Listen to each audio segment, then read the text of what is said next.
पिछले बार हमने 12/3 को 72 लोगों को खनन योद्धा का पुरस्कार भेजा था।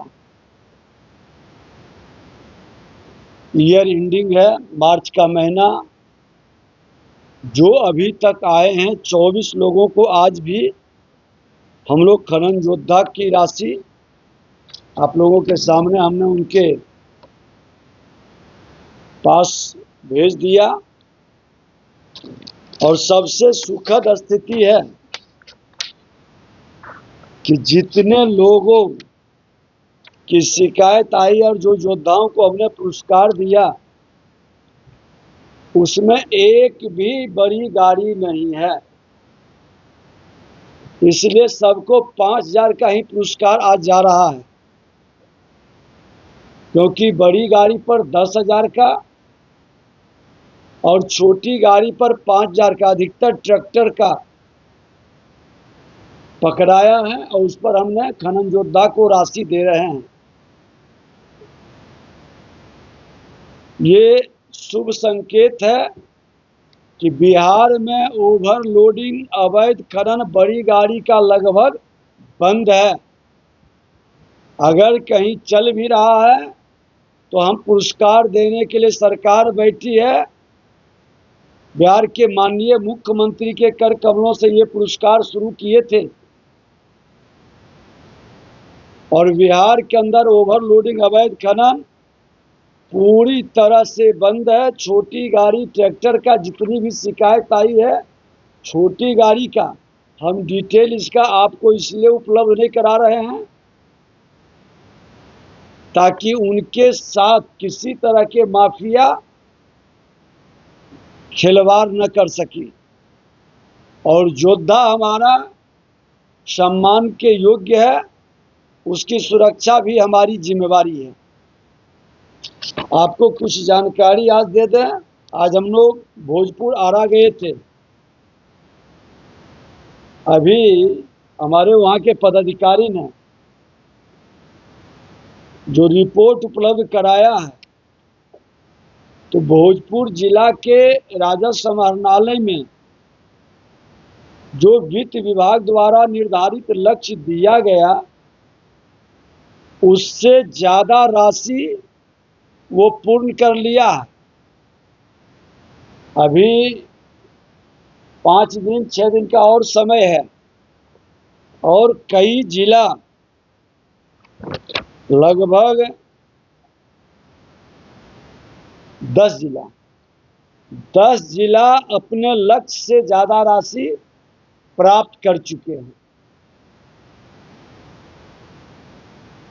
जो पीछे हैं उनसे भी विभाग संपर्क कर रही है। और मैं आपको जानकारी दे दूं कि पिछले बार वर्क डिपार्टमेंट से हमको 511 करोड़ रुपया प्राप्त हुआ था मार्च महीने के लास्ट में। इस बार अभी तक मात्र 164 करोड़, लगभग 400 करोड़ राजस्व विभाग से भी आने की हमें उम्मीद है। वर्क डिपार्टमेंट से 400 करोड़ उनके पास हमको जमा करेंगे और 150 करोड़ अभी हमारे जो घाट चल रहे हैं वहां से, तो 550 करोड़ की हम उम्मीद करते हैं। और अभी लगभग 3252 करोड़ राजस्व हमने प्राप्त कर लिया। तो 3252 और 550 करोड़, 3800 करोड़ का लक्ष्य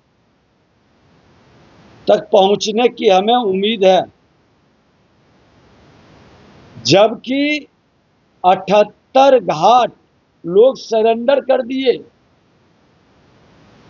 अब हमारे जिला लखीसराय में 10 घाट है, उसमें 5 घाट सरेंडर है। बहुत सारे ऐसे लोग जो ऊंची रेट पर घाट लिए थे और आज ओवरलोडिंग अवैध खनन नहीं होने के कारण वो लोग सरेंडर कर रहे हैं। और हमने पिछले बार कहा था कि जो सरेंडर कर रहे हैं उनको दोबारा घाट, अगर जो रेट घटता है तो नहीं मिलेगा उनको, उस कंपनी को भी नहीं मिलेगा, और उस कंपनी में जो डायरेक्टर हो या पार्टनर हो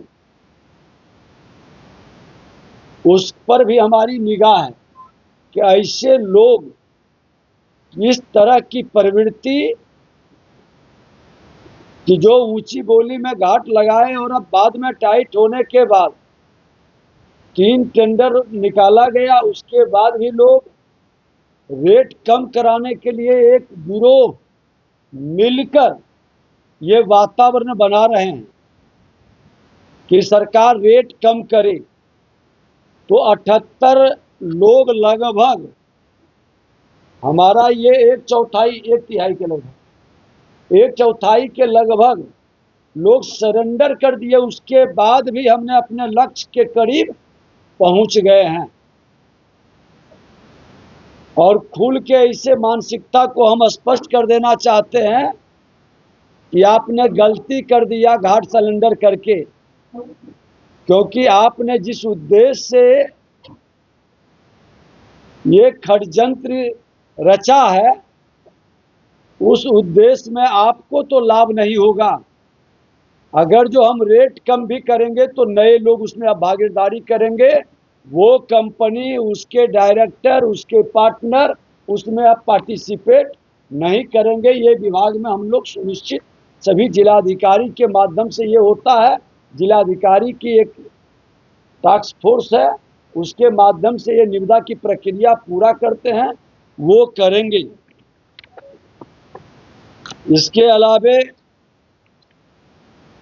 हमने कमांड कंट्रोल रूम में स्पष्ट तौर पर, अब ज़्यादातर ट्रैक्टर की बात आ रही है और उजला बालू का क्षेत्र में कई जिले का हमने 24 आवर 7x24 चल रहा है। हमने कहा है कि जो रिपोर्ट आती है एक्शन त्वरित गति से होगा, लोगों की शिकायत का निष्पादन भी होगा, और कोई विभाग के अंदर उसके दोहन शोषण का या किसी के दबाव में सही काम करने वाले को परेशान नहीं करेगा, ये भी सुनिश्चित करेंगे। जो सही काम करते हैं, अच्छा काम करते हैं, उसको मेरे विभाग से कोई परेशानी नहीं होगी। कोई परेशान करता है तो वो त्वरित हमसे या सेक्रेटरी से शिकायत कर सकते।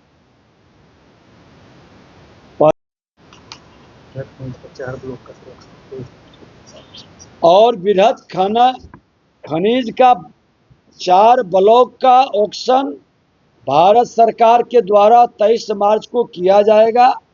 रोहतास जिला में 3 है ग्लूकोनाइट का, और गया जिला में 1 है magnesium bearing magnetite limonite block का। 23 मार्च को हुआ है। तो ये एक अच्छी खबर है बिहार के लिए कि हम बृहद खनन में भी देश के नक्शे पर बिहार आ चुका है। भारत सरकार, देश के प्रधानमंत्री नरेंद्र मोदी जी के विकसित भारत बनाने का सपना और बिहार के मुख्यमंत्री नीतीश कुमार जी डबल इंजन की सरकार की जोड़ी जनता ने हिट कर दी है। अब उसका असर भी जमीन पर दिखाई पड़ने लगा है कि हमारा राजस्व बढ़ाने के लिए डबल इंजन की सरकार काम करने लगी। धन्यवाद। नहीं, गोपालगंज में जो घटना, हमारे वहाँ पर इंस्पेक्टर हैं और जिला खनन पदाधिकारी के चार्ज में जो वहाँ के जिला के ही पदाधिकारी हैं, हम लोगों ने शिकायत किया। हमने कहा है कि कार्रवाई होगी तो जिला के जो खनन पदाधिकारी चार्ज में हैं उन पर भी होगी और इंस्पेक्टर पर भी होगी, और वो थाना क्षेत्र के थाना प्रभारी पर भी होगा, क्योंकि अकेले खनन इंस्पेक्टर जिम्मेवार नहीं हो सकता। जिम्मेवारी लेनी तीनों को पड़ेगी। क्योंकि तीनों की जिम्मेवारी सामूहिक होगा और उसकी पूरी समीक्षा भी हम लोग करने का हमने जिलाधिकारी को पत्र भी भेजेंगे कि ये तीनों की जिम्मेवारी स्पष्ट करके बताएं, कौन कितना दिन से है और किसकी जिम्मेवारी कितनी है, और उसकी लापरवाही और खनन उस क्षेत्र में चल रहा है, अगर जो प्रामाणिकता के साथ मिलेगा तो सख्त कार्रवाई खनन से जुड़े लोगों पर होगा।